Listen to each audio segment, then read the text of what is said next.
हम जब इस दुनिया में आते हैं तो हमें एक नाम दिया जाता है और हमारा नाम ही हमारा वजूद बन जाता है। नफरत, ईर्ष्या, शक, लालच, ये सारी ऐसी भावनाएं हैं जो इंसान के अंदर के हैवान को जगाती हैं और इन भावनाओं के चलते इंसान हैवानियत की सारी हदें पार कर जाता है।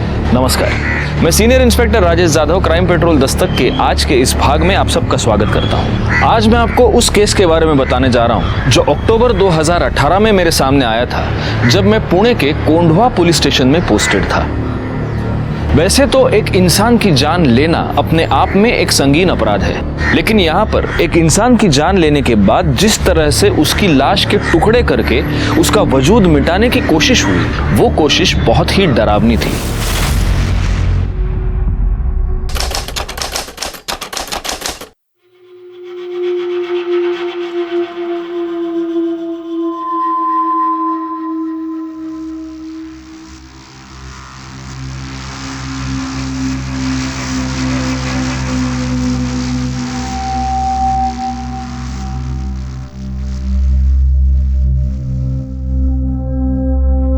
अरे आ गई तू?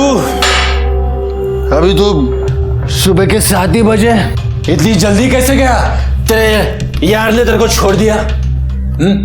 इतनी जल्दी कैसे मुंह काला करके आ गई तू? तेरे वजह से।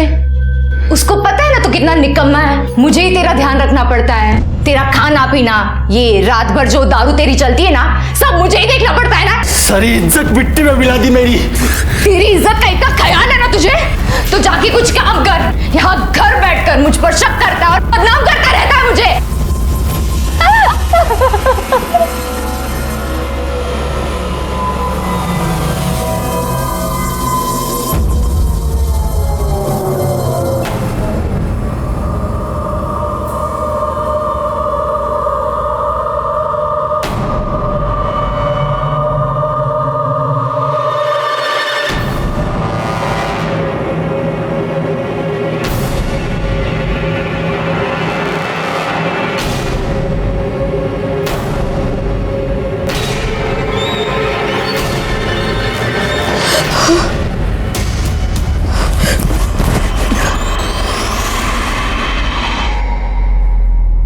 सिद्धांत, वो मैं नमिता के साथ। चुप। सिद्धांत, उसकी कोई गलती नहीं इसमें। तू चुप रहे। तू बीच में नहीं बोलेगा। आज मैं इसकी ऐसी हालत करूंगा, इसे जिंदगी भर याद रहेगा। सिद्धांत, मेरी बात तो सुना। जान से मार दूंगा मैं।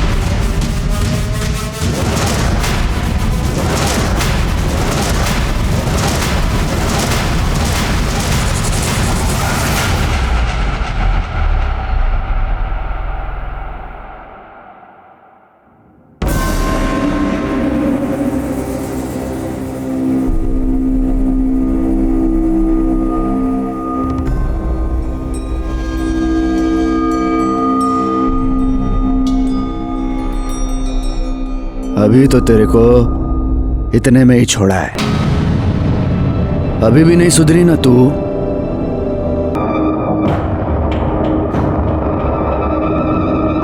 हाल तो अब मैं तेरा करूंगी। तुझे तेरे किए की सजा जरूर मिलेगी। छोड़ूंगी नहीं मैं तुझे।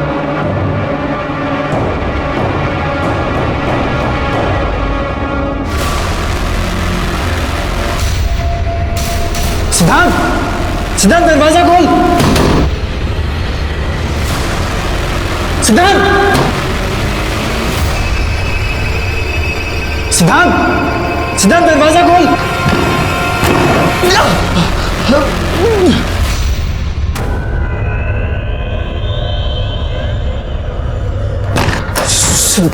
सिद्धांत, ये क्या किया तूने? पागल हो गया तू?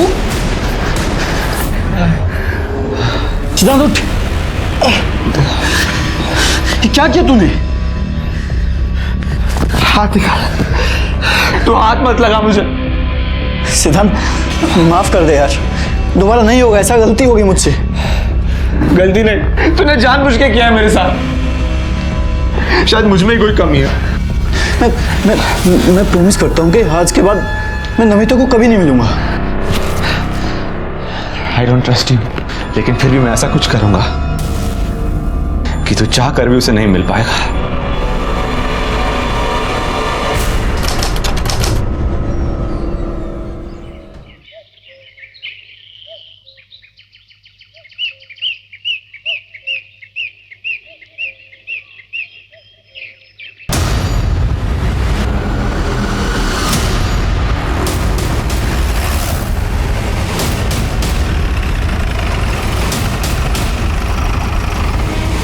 सर यहाँ की 2 ड्रम्स है जिसमें कुछ केमिकल है, जिसमें से अजीब सी बदबू आ रही है, और वहाँ खून के कुछ धब्बे हैं, लेकिन कहीं भी बॉडी नहीं मिली।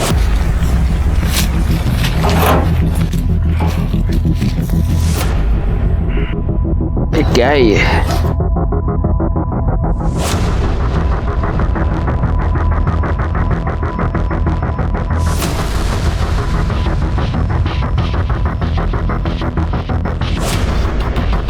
डेड बॉडी इसलिए नहीं मिली गायकवाड़ क्योंकि शायद डेड बॉडी के टुकड़े करके उसे इस केमिकल में डाल दिया गया है और वो बॉडी इस केमिकल में घुल गई। अब ये पता करना होगा कि ये बॉडी किसी जानवर की है या किसी इंसान की। वो खून के धब्बे क्या बोल रहे थे? सर यहाँ पे कुछ मांस के टुकड़े भी मिले हैं। ये देखिए, खून भी सूख चुका है, लेकिन जिस मात्रा में यहाँ पे खून है लगता है बॉडी को यहीं काटा गया होगा। फॉरेंसिक टीम को बुला। हमें सबसे पहले ये पता करना होगा गायकवाड़ कि इतनी भारी मात्रा में ये केमिकल यहाँ पर कैसे आए और ये केमिकल एग्जैक्टली है क्या।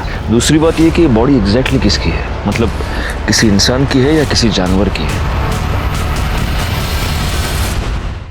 एक काम करो गायकवाड़, आजू बाजू के पुलिस स्टेशन में पिछले 5-7 दिनों में जितने भी मिसिंग केसेस हुए हैं उन सब की डिटेल्स निकालो। और हाँ, दूसरी बात, वो जो मांस के टुकड़े हैं उनको कलेक्ट करके एविडेंस के लिए भेज दो। साहब मेरा बेटा 1 हफ्ते से गायब है साहब, पता नहीं उसका क्या हुआ, प्लीज उसे ढूंढिए साहब, कहाँ गया पता नहीं चला साहब, प्लीज। करडे काय गड़बड़ है?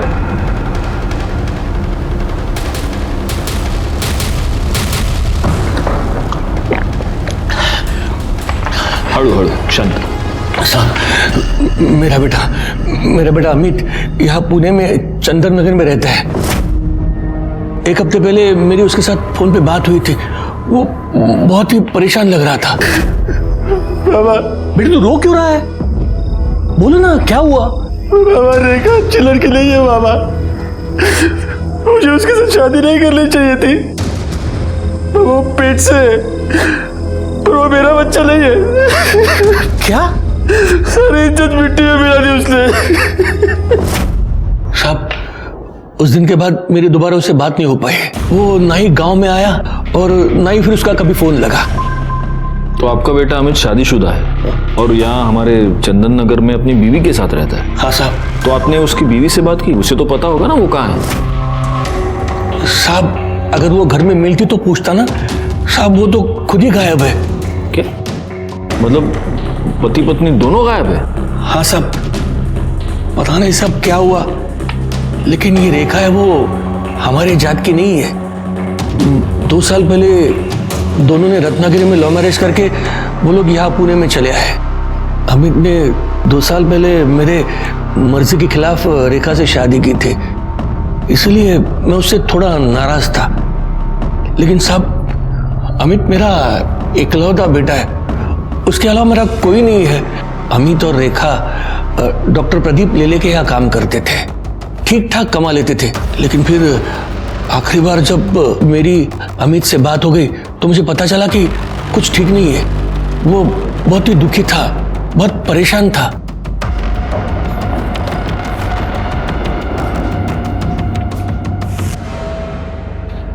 सर ये फोरेंसिक रिपोर्ट के बारे में कुछ बात करनी थी। आप 2 मिनट बैठिए, मैं आता हूँ।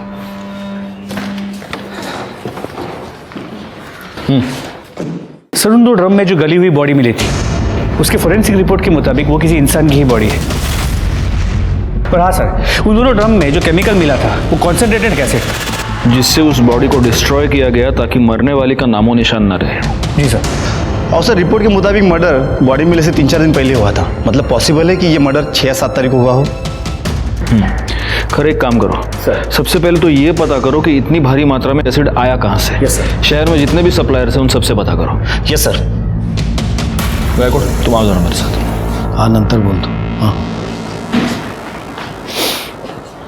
हाँ बताइए। साहब बताना क्या है, मैं तो सिर्फ यही चाहता हूं कि आप मेरे बेटे को ढूंढ दीजिएगा। साहब मुझे पूरा यकीन है कि डॉक्टर लेले ने और रेखा ने मेरे बेटे को गायब कर दिया है और वो रेखा कहीं छुप गई है। आप इतने यकीन के साथ कैसे कह सकते हैं कि आपके बेटे को रेखा और डॉक्टर लेले ने गायब किया है? रेखा भी तो गायब है। ऐसा भी तो हो सकता है कि आपने और आपके बेटे ने मिलकर रेखा को गायब किया है और अब आपका बेटा अंडरग्राउंड हो गया है और आप यहाँ पर उसकी मिसिंग कंप्लेंट लिखवाने आए हैं ताकि हमको आप दोनों पर शक ना हो। साहब आप ये क्या कह रहे हैं साहब? मैं तो अपने बेटे की कंप्लेंट लिखवाने आया था और आप उल्टा मुझे ही फंसा रहे हैं। साहब आप ही बताइए, भला इतना बड़ा ब्यूटी पार्लर कौन किसी को फ्री में चलाने के लिए देगा? साहब अमित ने मुझे पूरी बात बता दी थी। बेटे की मजबूरी में मैं आपसे मिलने आया। पता नहीं मेरा बेटा कहाँ होगा, किस हाल में होगा। आप उसे ढूंढने की बजाय मुझ पर ही शक कर रहे हैं। देखिए हमारा काम सवाल पूछना है और हम हमारा काम कर रहे हैं। फिलहाल आप एक काम कीजिए, अमित और रेखा दोनों की डिटेल्स यहाँ पर लिखवा दीजिए। जैसे ही हमें कुछ भी पता चलेगा हम आपको इन्फॉर्म कर देंगे। शंकर के मुताबिक उसकी अमित से आखिरी बार बातचीत 6 तारीख को हुई और 6 तारीख के बाद अमित और रेखा दोनों गायब हैं। वो जो एसिड में डालकर लाश डिस्ट्रॉय की गई थी उसके फॉरेंसिक रिपोर्ट के मुताबिक वो मर्डर भी तो 6 या 7 तारीख को ही हुआ था। कहीं ये दोनों केसेस कनेक्टेड तो नहीं है? एक काम करो गायकवाड, फॉरेंसिक टीम को लेकर अमित के घर जाओ और वहां से डीएनए सैंपल्स कलेक्ट करो।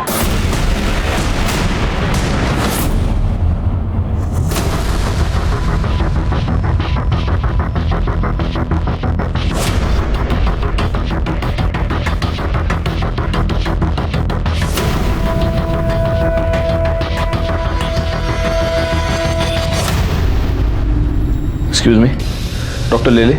जी वो अंदर पेशेंट के साथ है। डरने की जरूरत नहीं, दवाई से ठीक हो जाएगा। कम इन, मैं लिख के दे। डॉक्टर लेले? यस, हमें आपसे जरा बात करनी है। जी। शंकर बकवास कर रहा है सर। मुझे लगता है कि अमित और शंकर दोनों ने मिलकर रेखा को गायब किया है। ये बाप बेटे दोनों घटिया इंसान हैं। तो आपका यह कहना है कि शंकर ने आपके और रेखा के बारे में जो कुछ भी कहा वो सब झूठ है? सर रेखा मेरी बेटी जैसी है, वो बहुत ही मेहनती और ईमानदार लड़की है। कमाल है डॉक्टर साहब, लेकिन जो आपकी बेटी जैसी है वो इतने दिनों से गायब है और आपने कंप्लेंट तक नहीं लिखवाई। नहीं, मैं दरअसल आपके पास आने वाला था कंप्लेंट लिखवाने के लिए। मैं तो खुद हैरान हूं कि वो कैसे गायब होगी, कहां गायब हो गई। पार्लर में काम करने से पहले वो मेरे क्लिनिक में कंपाउंडर थी। कितना मारा है उसने तुम्हें? आज क्यों मारा? सर पैसे मांग रहा था वो, मेरे पास थे ही नहीं तो कहाँ से देती। यहाँ जो पगार मिलती है उससे बड़ी मुश्किल से घर चलता है, ऊपर से उसके दारू के खर्चे। देखा कब तक उस शराबी की मार सहती रहोगी? तुम उसकी पुलिस में कंप्लेन क्यों नहीं करती? नहीं कर सकती सर, उसने मेरे लिए अपना घर, अपने बाबा को छोड़ दिया। मैं उसको बहुत प्यार करती हूँ, वो सुधर जाएगा। एक बार मुझे काम मिल जाए ना कुछ और, तो पैसों की दिक्कत खत्म हो जाएगी और सब कुछ सही हो जाएगा। इसमें मैं तुम्हारी कुछ मदद कर सकता हूँ। मेरी वाइफ माधुरी का एक ब्यूटी पार्लर है। 6 महीने पहले उसकी डेथ हो गई, तब से बंद पड़ा हुआ है। अगर तुम उसे संभाल सको तो देख लो। इसका मतलब उसने पार्लर ज्वाइन कर लिया, उसके बाद उसकी ये सारी प्रॉब्लम सॉल्व हो गई? नहीं सर, हालत और बिगड़ गई। सब ये इस वीक की बैलेंस शीट और ये कैश। वाह रेखा, जब से तुमने पार्लर संभाला है अच्छा खासा बिजनेस हो रहा है। ये सब तुम्हारी मेहनत का नतीजा है। अगर आप पार्लर में मुझे मैनेजर की नौकरी नहीं देते तो पता नहीं मेरा क्या होता। नहीं नहीं, यू डिजर्व इट। वाह वाह वाह वाह वाह, चलने दो चलने दो। क्या कर रहे हो? और तेरे यार को देख के बड़े दांत दिखा रही है तू, हैं? कितना पैसा देता है तू? कितना पैसा देता है? इतना पैसा देता है इसको ये सब करने के लिए? बोल बोल साली, बाहर निकालो से। बाहर जाऊं मैं? क्यों बाहर जाऊं? ताकि तुम दोनों इधर रंगरलियां मना सको, हाँ? शर्म नहीं आती तेरे को? शर्म नहीं आती? हमारा फैमिली मैटर है। साली? तुम चलो अमित, घर चलो। तेरे को मैं तो देख लूंगा, तेरे को देख लूंगा मैं। साला इधर लेके सब। सर पता नहीं जाहिल अमित के दिमाग में किसने बात डाल दी कि मेरे और रेखा के बीच में कुछ चल रहा है। सर मुझे लगता है उस पागल ने ही रेखा के साथ कुछ कर दिया है। आप अमित को ढूंढो सर। लेकिन एक बात माननी पड़ेगी डॉक्टर साहब, आप बड़े कमाल के एम्प्लॉयर हैं। अपने सारे एम्प्लॉयज का इतना ख्याल कौन रखता है ना? या फिर आप सिर्फ रेखा का ख्याल रखते थे? मतलब उसके केस में कुछ स्पेशल था? नहीं, क्योंकि आप कह रहे हैं कि आपकी बेटी जैसी थी, लेकिन वो लड़की पिछले 6 दिनों से गायब है और आप कंप्लेन लिखवाने की बस सोच रहे थे। रेखा 1 हफ्ते की छुट्टी लेकर गई थी, इसलिए कब वो गायब हो गई मुझे पता ही नहीं चला। पिछले 1 हफ्ते में उसने मुझे कांटेक्ट ही नहीं किया। साहब रेखा का आदमी अमित एक नंबर का कान का कच्चा है साहब। तब पता नहीं किसी ने उसको डॉक्टर साहब और रेखा के बारे में क्या बात कह दी, लेकिन साहब मैं बताऊं आपको, रेखा को साहब अपनी बेटी की तरह मानते थे और हमेशा उसकी मदद करते थे। और साहब उसकी क्या, वो सबकी मदद करते थे। यहाँ तक कि जब रेखा ने उनसे विनती की कि उसके पति अमित को काम पे रख ले तो उन्होंने उसको ड्राइवर भी रख लिया। अमित को आखिरी बार कब देखा था? साहब 7-8 दिन पहले देखा था साहब। सर यहीं पे झगड़ा करने आया था। बाहर निकलो। चुप कुछ नहीं सुनने के तेरा मेरे को, समझा ना तू? साला बहुत शरीफ बनता है ये, बहुत शरीफ बनता है, लेकिन शरीफ नहीं है ये। आग लगा दी मेरे घर में, आग तूने। अब भी क्या, अब भी मेरे को मेरा पगार चाहिए, समझा ना तू? और तेरे इस गाड़ी के लिए दूसरा ड्राइवर ढूंढ ले तू। तेरी नौकरी पे तो लात मारता हूं मैं, नहीं चाहिए तेरी नौकरी। निकल, पैसा निकाल मेरा। निकल, दफा हो जाए से। जाता हूं, लेकिन तेरे को छोड़ूंगा नहीं मैं, समझा ना तू? छोड़ेगा नहीं तेरे को मैं। साहब वो जैसे पगार लेके गया ना साहब, तब से वो वापस नहीं आया और रेखा भी तब से नहीं आई। ये अमित ने छोड़ के जाने के बाद तुम्हारे साहब ने कोई और ड्राइवर नहीं रखा? नहीं, अभी तक नहीं रखा। और साहब मुझे लगता है कि अब वो रखेंगे भी नहीं, क्योंकि साहब ने 2 ड्राइवर रखे, दोनों ही मक्कार निकले। 2 ड्राइवर? ये दूसरा कौन है? साहब अमित से पहले इकबाल नाम का ड्राइवर था साहब। साहब वो भी बहुत कमीना था, रेखा पर उसकी हमेशा गंदी नजर रहती थी। हाँ ये रेखा, मैं तेरा ड्राइवर नहीं हूँ, डॉक्टर साहब का हूँ। मालकिन बन के पीछे बैठ रही है। आ गया, हाँ आ गया।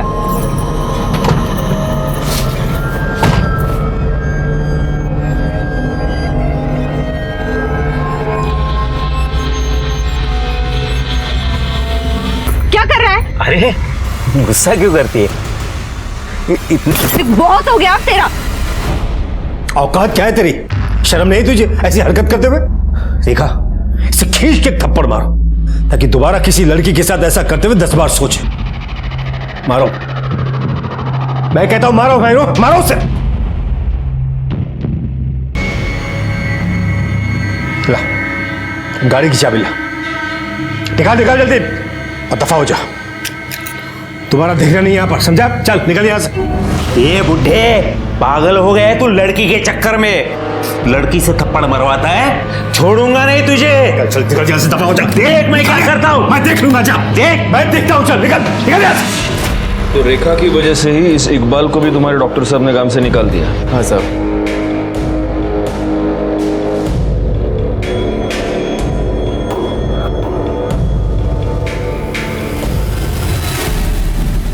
ठीक है। नहीं साहब, हमारे यहाँ तो बहुत छोटे स्केल में सप्लाई होता है, इतनी बड़ी क्वांटिटी में नहीं होता है। और वैसे भी हमारा ज्यादातर सप्लाई एजुकेशन इंस्टीट्यूट में होता है। और कोई अगर चाहता भी है कि इतना बड़ा केमिकल सप्लाई किसी को करे तो वो कंपनी रजिस्टर होना जरूरी होती है। क्या आप मुझे पुणे और आसपास की कंपनीज की लिस्ट दे सकते हैं जो इतनी क्वांटिटी में केमिकल्स खरीदती और बेचती है? क्यों नहीं साहब, आइए ना। इस रमेश ने जो हमें इन्फॉर्मेशन दी है वो हमारे बहुत काम आ सकती है गायकवाड़। बस एक बात मैं समझ नहीं पा रहा हूँ, यही इन्फॉर्मेशन हमें डॉक्टर लेले ने क्यों नहीं दी? सर समझ में तो ये भी नहीं आ रहा है कि ये डॉक्टर हमारी बातें ऐसे छुप के क्यों सुन रहा था। इसकी वजह कोई भी हो सकती है। इन बातों के जवाब हमें इकबाल देगा। एक काम करो, उसको पुलिस स्टेशन बुलाओ। और एक और बात गायकवाड़, इस डॉक्टर लेले के ब्यूटी पार्लर में भी पूछताछ करो। पता तो चले कि इस डॉक्टर ने हमें जो कहानी सुनाई है वो सच है भी या नहीं। रेखा बहुत अच्छी लड़की है, मेहनती भी है, सब पर ध्यान देती है और सबका ख्याल भी रखती है। उसका पति अमित, उसे जानते हैं आप? हाँ साहब, लेकिन वो मुझे समझ में नहीं आया।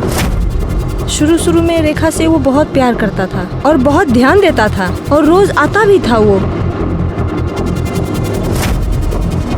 काम में लेट तो होता है साहब, पर रेखा तो कुछ और ही थी। कुछ और मतलब? रेखा पर डॉक्टर साहब कुछ ज्यादा ही मेहरबान थे। और देखिए ना साहब, हम सभी लड़कियों के पास काफी सालों का एक्सपीरियंस है और रेखा तो फ्रेशर थी, फिर भी उसे सीधा मैनेजर बना दिया। तो आपको लगता है कि डॉक्टर और रेखा का अफेयर चल रहा था? देखकर तो कुछ ऐसा ही लगता है साहब। खाली दिमाग शैतान का घर होता है और अमित के साथ भी यही हो रहा था और वो रेखा की जान लेने पे तुला था। चल अभी बाहर चल, निकलो यहाँ से। देख लूंगा तेरे को मैं, जाओ देख लूंगा। तेरी तो साली अपने यार की वजह से नखरा कर रही है ना तू। तुम दोनों को छोड़ूंगा नहीं मैं, मार डालूंगा तुम दोनों को। रेखा के घर से उसे कोई मिलने आता था? सर उसके घर से तो कोई नहीं आता था, पर उनके ससुर आते थे ठीक सैलरी मिलने के टाइम पे। उसका ससुर, वो शंकर? जी सर, रेखा हर महीने 10 से 20 हजार रुपए अपने ससुर को देती थी। ये तेरी मेरे बेटे को फंसाने की कीमत है। लेकिन वो इतने सारे पैसे उसे देती क्यों थी? ये सब तो उसने कभी नहीं बताया। यहाँ पार्लर में रेखा सबसे ज्यादा बात किससे करती थी? सुनीता से। पर सुनीता आज पार्लर में नहीं है, शादी में गई है ना, इसलिए छुट्टी पर है। सर ये शंकर तो खिलाड़ी लग रहा है। अब तो ये बिल्कुल पॉसिबल है कि शंकर ने अपने बेटे अमित के साथ मिलकर रेखा को मारा हो और फिर वो अंडरग्राउंड हो गया। और इस अमित का फोन 5 तारीख से स्विच ऑफ आ रहा है। लेकिन रेखा को मारने का मोटिव जितना शंकर और अमित के पास है, उतना ही डॉक्टर लेले के पास भी तो है। क्योंकि अगर डॉक्टर लेले और रेखा का अफेयर था, तो उस अफेयर के पब्लिक हो जाने के डर से, बदनामी के डर से लेले ने रेखा को मारा होगा। बैकवर्ड, सबसे पहले तो हमें यह पता करना होगा कि वो लाश वाकई रेखा की है भी या नहीं, या किसी और की है। फॉरेंसिक से जल्द डीएनए रिपोर्ट मंगाओ। जी सर, लेकिन अभी ये समझ में नहीं आ रहा कि रेखा की ऐसी क्या मजबूरी होगी कि वो अपने ससुर को पैसे देती। इसका जवाब शायद एक आदमी हमें दे सकता है। सर, अमित जब कुछ काम नहीं करता था तो उसके बाप शंकर से पैसे लेता था। शंकर इसी बात का फायदा उठा रहा था। उसने अमित के सामने एक डील रखी थी कि या तो वो उसका पैसा वापस कर दे या रेखा को छोड़ दे। और रेखा बेचारी अकेली अपनी शादी बचाने के लिए उसके पति का कर्जा चुका रही थी।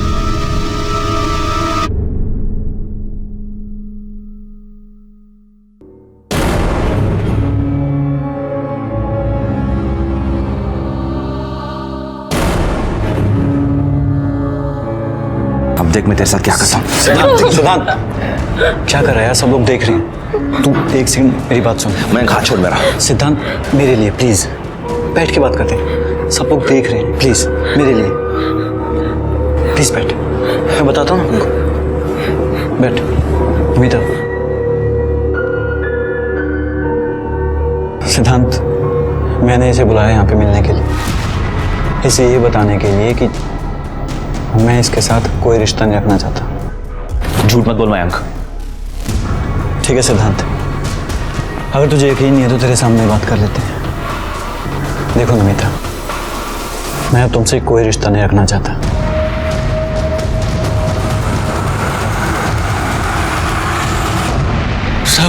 सब क्या हुआ है? मुझे यहाँ क्यों बिठा के रखा है? क्योंकि तूने हमें यह बताया नहीं कि तूने अपने बेटे को पैसे उधार दिए थे और उसकी वसूली तो अपनी बहू से कर रहा था। शायद इसमें तुम दोनों इन्वॉल्व थे, तुम बाप बेटे। और जब तेरी बहू ये बात जान गई तो उसने पैसे देने से इनकार कर दिया और उसी गुस्से में तूने और तेरे बेटे ने तेरी बहू का मर्डर कर दिया। अब बता, रेखा को कैसे मारा? और ये भी बता कि तेरा बेटा अमित अभी कहाँ छुपा बैठा है। साहब, मैं क्यों मारूंगा रेखा को? हाँ, मैं उससे पैसे जरूर लेता था ताकि उस पर दबाव बढ़ा सकूं और वो तंग आकर अमित के साथ अपने गांव वापस चली जाए और मैं उनकी शादी बचा सकूं। अगर वो डॉक्टर लेले के साथ रहती तो कुछ नहीं बदलता साहब। और उसके पैसे की मुझे कोई जरूरत नहीं थी साहब। मेरे पास भगवान का दिया हुआ सब कुछ है और मेरे बाद में वो उन दोनों का ही होना था ना साहब। मैं सच कह रहा हूँ, मैंने कुछ नहीं किया। और अमित और रेखा कहाँ है मुझे नहीं पता। सच बोल रहा हूँ साहब। डॉक्टर लेले ने रेखा को अपने पार्लर का इंचार्ज बना दिया, जिससे रेखा की फाइनेंशियल प्रॉब्लम सॉल्व हो गई। लेकिन उसके बाद रेखा का ससुर शंकर रेखा से पैसे मांगने लगा और रेखा का पति अमित रेखा पर शक करने लगा। अब रेखा और अमित दोनों गायब है। शंकर डॉक्टर लेले पर इल्जाम लगा रहा है और डॉक्टर लेले शंकर और अमित दोनों पर शक कर रहे हैं। ये केस तो सुलझने के बजाय ज्यादा उलझता ही जा रहा है गायकवाड़।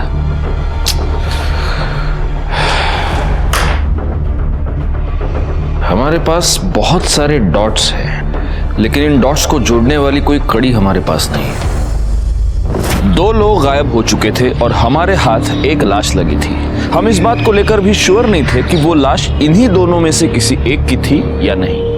हम हर छोटी से छोटी पॉसिबिलिटी को चेक कर रहे थे और तभी हमारे हाथ डीएनए रिपोर्ट आई, जिसने हमारा काम थोड़ा सा आसान कर दिया, क्योंकि डीएनए रिपोर्ट से साबित हो गया कि जिस लाश के टुकड़े करके उसे एसिड में डिस्ट्रॉय किया गया था वो लाश रेखा की ही थी।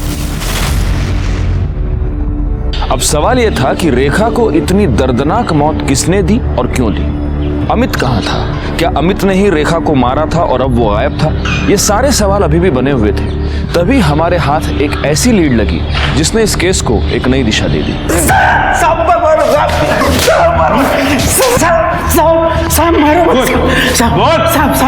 सब बता दो सब माना अपन ने बदतमीजी किया था ना साहब, इसलिए सब बराबर हो गया ना साहब। ये सब बराबर हुआ नहीं, तूने बाद में किया। उसने तुझे थप्पड़ मार के तेरी बेइज्जती की थी और तूने उसे धमकी दी थी। छोड़ूंगा नहीं तुझे, चल से दफा। और उस धमकी को तूने उसे मार के पूरा किया है ना? अरे नहीं साहब मैंने वो गुस्से में बोला था साहब। माना अपन ने गलती की, लेकिन अपने को क्या लगा वो अगर डॉक्टर साहब के साथ चक्कर चला सकती है तो अपना भी हाथ अगर उसको लगाए तो वो क्यों बुरा मानेगी। लेकिन साहब उसने तो बवाल ही कर दिया साहब। तेरे को कैसे मालूम रे उसका डॉक्टर के साथ चक्कर चल रहा था? हाँ साहब अपन 3 बरस से उधर काम कर रहा था। अपन डॉक्टर साहब को पहचानता है ना साहब। और साहब ड्राइवर है अपन, अपनी नजरें आगे भी रहती है और पिछले वाले सीट पे भी रहती है साहब। सिद्धांत को लेके तुम्हें परेशान होने की जरूरत नहीं है। ये सिद्धांत कौन है और उसको रेखा से क्या प्रॉब्लम थी? साहब सिद्धांत डॉक्टर साहब का बेटा साहब। उसको तो एक आंख से पसंद भी नहीं थी रेखा, वो बहुत नफरत करता था साहब। अपन अपनी आंखों से देखा है ना साहब।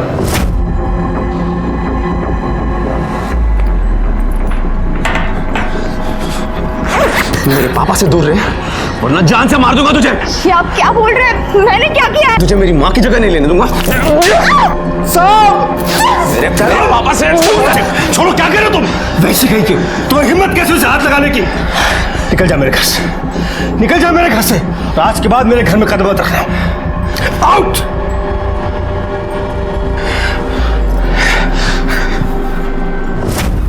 साहब अपन को तो फुल डाउट है साहब, सिद्धांत बाबा ने ही कुछ किया है रेखा के साथ। अच्छा, सिद्धांत ने रेखा को धमकी दी तो तू बोल रहा है उसने उसका मर्डर कर दिया?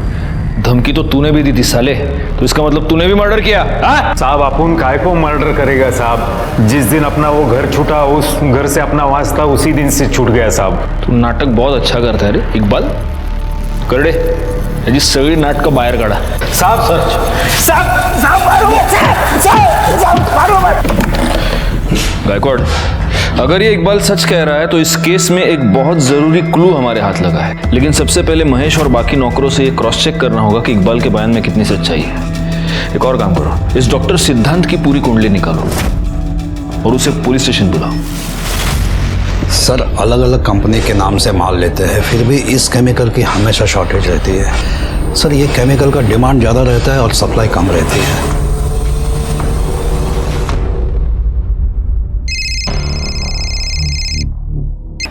हाँ बोला सर, एक खास इन्फॉर्मेशन मिली है। केमिकल्स की शॉर्टेज पूरी करने के लिए एक ही कंपनी अलग अलग नाम से केमिकल्स खरीदती है। इसका मतलब ये हो सकता है कि किलर ने अलग अलग आईडीज यूज करके एसिड खरीदा। Yes sir. एक काम करो, ये पता करो कि किन किन कंपनीज ने अलग अलग आईडीज का इस्तेमाल करके एसिड खरीदा है, और हो सकता है कि ये एसिड रेखा की मौत के कुछ दिन पहले खरीदा गया हो। Right sir. तुमने रेखा के साथ मारपीट की थी क्योंकि वो और उसका पति मेरे बाबा को बेवकूफ बना रहे थे। हमारा सब कुछ हड़पना चाहते थे। तुमने उसे धमकी भी दी थी कि तुम उसको जान से मार डालोगे और तुमने मार दिया। सर धमकी मैंने गुस्से में दी थी, मैंने उसे नहीं मारा सर, मैंने कुछ नहीं किया। अगर लोगों की बातों में आकर तुम उसे धमकी दे सकते हो तो तुम उसे मार क्यों नहीं सकते? हाँ सर, मैंने लोगों से सुना था, लेकिन मैंने यकीन तब किया जब बाबा ने मुझे खुद कहा कि रेखा के पेट में जो बच्चा है वो उनका है। डैड, मैं कब से आपसे कुछ पूछ रहा हूं। रेखा के पेट में आपका बच्चा है? क्या बकवास कर रहा है तू? क्या आप उसके बच्चे के बाप हैं? सिद्धार्थ, तुम्हारी हिम्मत! आज मैं आपसे नहीं डरने वाला। जवाब दीजिए, रेखा के पेट में आपका बच्चा है या नहीं? हाँ है। मैं ही उस बच्चे का बाप हूँ। रेखा के बच्चे का बाप मैं हूँ। क्या कर लोगे? बोलो, क्या कर लोगे तुम? सर, उस दिन के बाद से मैं बाबा से कभी नहीं मिला, ना ही उनकी शक्ल देखी। 6 अक्टूबर को रेखा गायब हुई, उस दिन तुम कहाँ थे? सर, 5 अक्टूबर से 9 अक्टूबर मैं चेन्नई में था, मेडिकल कॉन्फ्रेंस अटेंड कर रहा था। आप क्रॉस चेक कर सकते हैं। ठीक है, तुम जा सकते हो। Thank you. गायकवाड़, इसका स्टेटमेंट क्रॉस चेक करो, इसके मोबाइल लोकेशन, कॉल डिटेल सब कुछ निकालो और नजर रखो इस पर। सिद्धांत के बयान के मुताबिक डॉक्टर लेले ने खुद उसे अपने और रेखा के संबंधों के बारे में और होने वाले बच्चे के बारे में बताया। सिद्धांत का यह भी कहना है कि रेखा और अमित दोनों डॉक्टर लेले से पैसे निकलवाना चाहते थे। अब हो सकता है कि डॉक्टर लेले को यह बात पता चल गई हो और उसी ने अमित और रेखा दोनों का मर्डर कर दिया हो। रेखा की बॉडी के बारे में हमें पता चल चुका है, लेकिन अमित का अभी तक कोई पता नहीं। सर, अगर उस डॉक्टर से अपनी तरह से उगलवाए तो?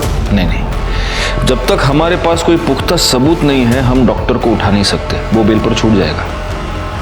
हमें सबसे पहले ये पता करना होगा कि डॉक्टर की इस पूरे मैटर में एग्जैक्टली क्या इन्वॉल्वमेंट है, तभी उस पर हाथ डाल सकते हैं। सर, हमने शंकर सावंत को बहुत ढूंढा पर वो कहीं नहीं मिला। एक काम करो, उसका फोन सर्विलेंस पे डाल दो और जैसे ही ऑन होता है उठा लो उसको। सर। गायकवाड़, उस अमित के फोन का क्या स्टेटस है? सर, उसका फोन कंटिन्यूसली स्विच ऑफ आ रहा है, लेकिन रेखा की कॉल रिकॉर्ड से मोबाइल लोकेशंस आ गए हैं। जिस दिन वो गायब हुई थी वो मैटरनिटी क्लिनिक गई थी और उसी दिन उसने अपने एक अच्छी दोस्त और कलीग सुनीता उसे 5 से 6 बार कॉल किया था। सर, ये आपसे मिलना चाहती हैं। जी कहिए। सर, मैं सुनीता, रेखा की कलीग और दोस्त। आपने बुलाया था मुझे? ओह यस, बैठिए बैठिए। एक बात बताइए सुनीता जी, 6 तारीख को आपकी रेखा से फोन पर बात हुई थी? हाँ सर, हम उस दिन मिले भी थे। कितने बजे? सुबह 10 बजे। उसके पति को ऐसा लगता था कि रेखा के पेट में जो बच्चा है वो डॉक्टर प्रदीप का है, इसलिए वो अबॉर्ट करना चाहती थी बच्चा। तो रेखा का पति रेखा पर शक करता था, इसलिए रेखा ने अपने बच्चे को अबॉर्ट करवा दिया? सर, शक की वजह से नहीं सर, दरअसल वो बहुत दुखी थी। उसने हॉस्पिटल से आते वक्त मुझे ये बताया था। अगर ये बच्चा आता तो वो नाजायज ही कहलाता। मुझे कुछ हो जाए आगे तो उसे कौन पालता? ठीक है, आप जा सकती हैं। अगर जरूरत पड़ी तो हम आपको वापस बुला लेंगे। ठीक है सर। Thank you. पाटिल भाई, जरा गायकवाड़ला पाठवा। Okay sir. सर। गायकवाड़, रेखा के फीटस के साथ अमित और डॉक्टर लेले दोनों का डीएनए मैच करके देखो, क्योंकि पॉसिबिलिटी ये है कि ये बच्चा डॉक्टर लेले का ही है और इसीलिए अमित ने उसे अपनाने से मना कर दिया। और डॉक्टर लेले ने भी सोसाइटी प्रेशर की वजह से, अपने बेटे के प्रेशर की वजह से उसे अपनाने से मना कर दिया। अब रेखा को अबॉर्शन करवाने के अलावा कोई और चारा नहीं था, लेकिन डॉक्टर लेले ये नहीं जानता था कि रेखा ने अबॉर्शन करवाया है, इसलिए अपने आप को बचाने के लिए उसने रेखा को और अमित को दोनों को गायब कर दिया। शायद डॉक्टर लेले को ये लगा हो कि रेखा के गायब होने का इल्जाम अमित पे लग जाएगा और वो साफ बच जाएगा। एग्जैक्टली। इस डॉक्टर लेले को पुलिस स्टेशन बुलाओ। सर।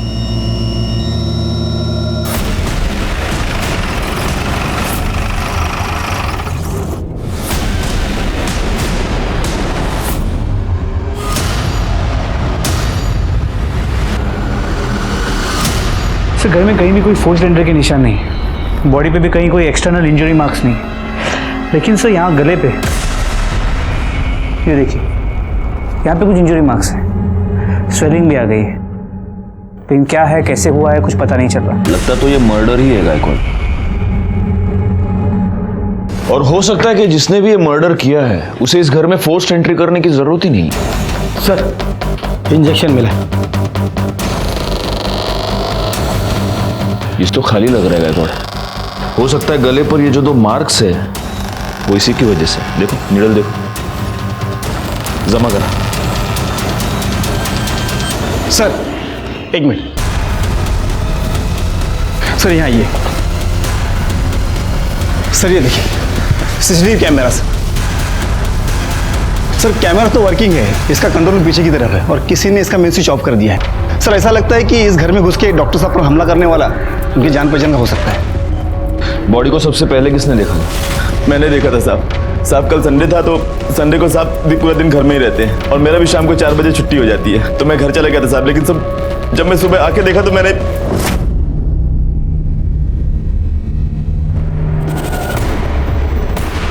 साहब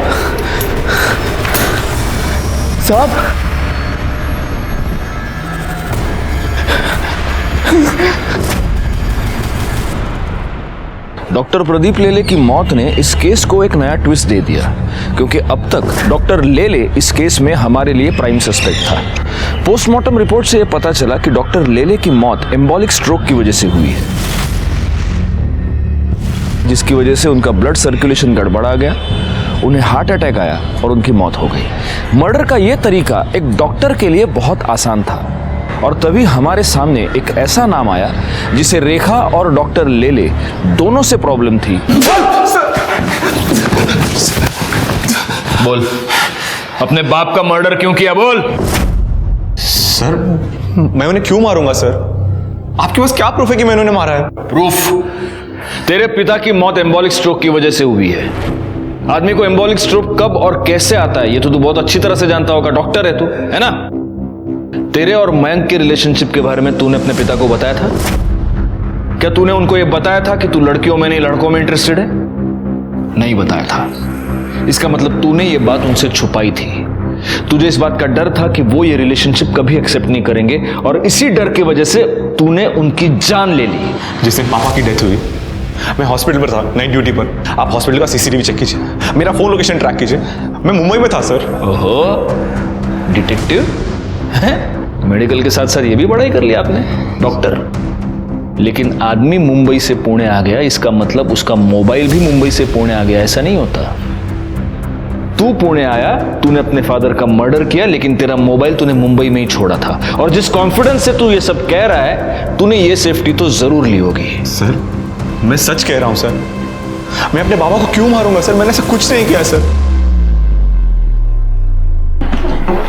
सर हमें एक इंपॉर्टेंट लीड मिली है।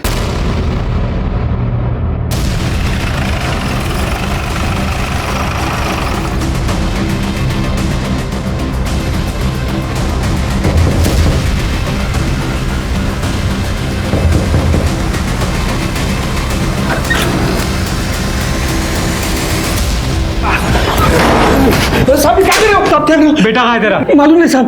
कर दे, घर चेक करा। हो सर। अरे साहब पकड़ो इसे, पकड़ा ला।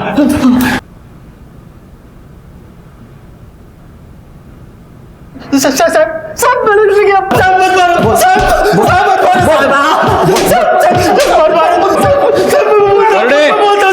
कर दे बस। बोले अभी पोपट की तरह बोल, वरना करड़े मिर्ची लेके आ जाएगा, समझा? चल बोल। मैं बहुत प्यार करता था साहब, लेकिन उसने मेरे को बहुत धोखा दिया साहब। डॉक्टर का बच्चा अपने पेट में लेके घूम रही थी साहब। वो डीएनए टेस्ट से यह साबित हो चुका है कि रेखा के पेट में जो बच्चा था वो तेरा बच्चा था।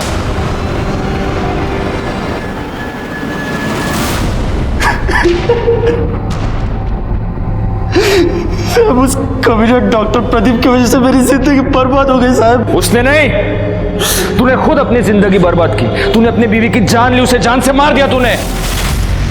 नहीं साहब, मैं उसे बहुत प्यार करता था साहब, मैंने नहीं मारा उसको। साहब उस कमीना डॉक्टर प्रदीप की वजह से मेरी जिंदगी बर्बाद हो गई साहब। उसने नहीं, तूने खुद अपनी जिंदगी बर्बाद की, तूने अपनी बीवी की जान ली, उसे जान से मार दिया तूने। नहीं साहब, मैं उससे बहुत प्यार करता था साहब, मैंने नहीं मारा उसको, मैंने नहीं मारा साहब। और डॉक्टर प्रदीप को? डॉक्टर प्रदीप को तू नहीं मारा।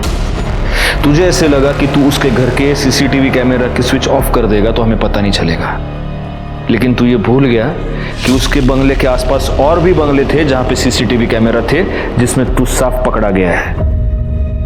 अब सीधी तरह से बोल वरना मिर्ची खाएगा। साहब, रेखा के मौत की खबर मैंने अखबार में पढ़ी तो मेरे को बहुत गुस्सा आया साहब। उस डॉक्टर प्रदीप ने उसको जितना चाहा उतना यूज किया और फिर मार डाला साहब, तो उसका मरना भी तो तय था ना। सब मेरे को पता था कि संडे को वो अकेला रहता है, इसलिए मैं संडे को उसके घर गया, सीसीटीवी का स्विच ऑफ किया। क्या करना है? क्या क्यों आया तुमने को यहाँ से? मेरी बीवी के साथ अच्छा नहीं किया तूने। तो होश में नहीं है मैं, तू जा यहाँ से। क्या करना चाहता है अभी तू?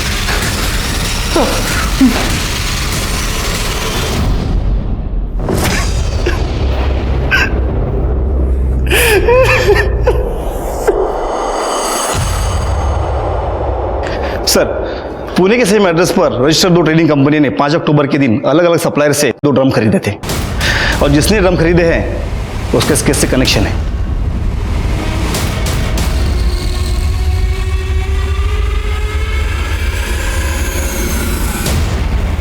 सर, मैं और नमिता एक दूसरे से प्यार करते हैं, लेकिन मेरे पास जॉब नहीं थी और मुझे लग्जरी लाइफस्टाइल की आदत थी, जिसे पूरी करने के लिए मैं सिद्धांत के साथ रिलेशनशिप में था। इस सब का रेखा से क्या लेना देना है? उसको क्यों मारा तूने? सर, क्योंकि सिद्धांत की उसके डैड के साथ लड़ाई हो गई थी और उन्होंने उसे अपनी प्रॉपर्टी से बेदखल करने के लिए कहा था, जिसकी वजह से सिद्धांत काफ़ी परेशान था। पापा ने मुझे धमकी दी कि मुझे घर से निकाल देंगे, जायदाद से बेदखल कर देंगे। पापा बोल रहे थे कि सब कुछ रेखा और उसके बच्चे के नाम हो जाएगा। सिद्धांत अपने इंटर्नशिप पर था। उसके डैड उसे हर महीने अच्छे खासे पैसे भेजते थे, जिसकी वजह से मेरा खर्चा चलता था। जब मुझे पता चला कि उसके डैड उसे प्रॉपर्टी से बेदखल करने वाले हैं तो मैं डर गया था। मुझे लगा अब मेरी आगे की लाइफ कैसे कटेगी, इसलिए मैंने डिसाइड किया कि मैं रेखा और उसके बच्चे को मार दूंगा। मैं उस पर नज़र रखने लग गया और जब वो हॉस्पिटल से बाहर आई तो काफ़ी देर तक मैंने उसका पीछा किया।